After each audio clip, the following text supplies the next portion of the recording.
Bye,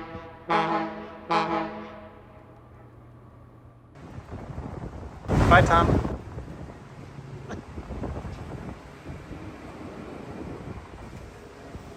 We got to Glacier Bay a few days after leaving Seattle on a cruise ship.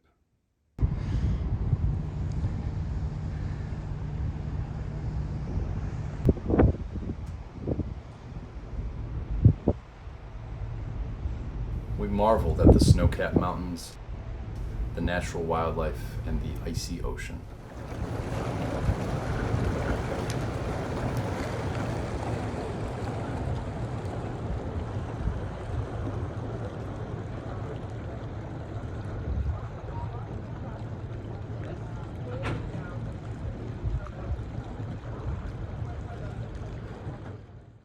We arrived thinking we would just be admiring the scenery, but we left worried about the preservation of this beautiful place. It was the naturalist on board the ship who opened our eyes to what was really going on. The naturalist explained to us that what is happening in Alaska and other parts of the world is known as the Albedo Effect.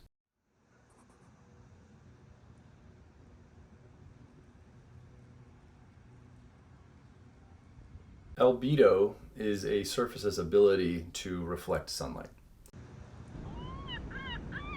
With snow, about 90% of sunlight is redirected, is reflected from the snow back away from the earth. With land or darker surfaces, about 70% of the sunlight is absorbed, and that heat is retained.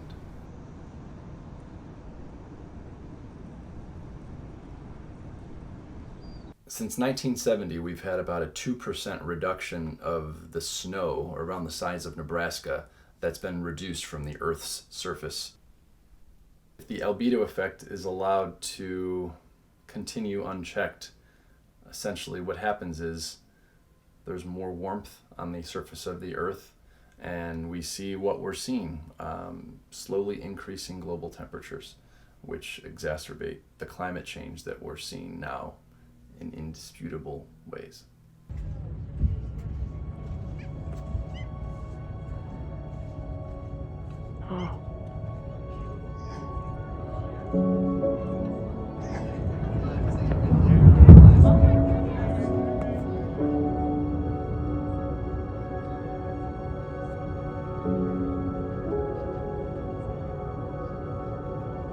Industrial carbon dioxide emissions, the burning of fossil fuels, and even the fashion industry are all contributing to this crisis.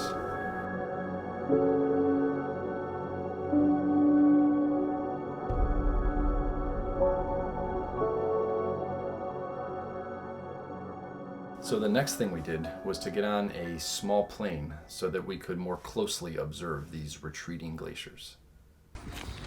Hey Tom, where are we going? Go over some glaciers. On what? An airplane. Hell no.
So what can you do? It comes down to buying clothing that may last you longer than a season. To maybe picking a day of the week where you don't necessarily have to have meat. to driving a car that doesn't use gasoline.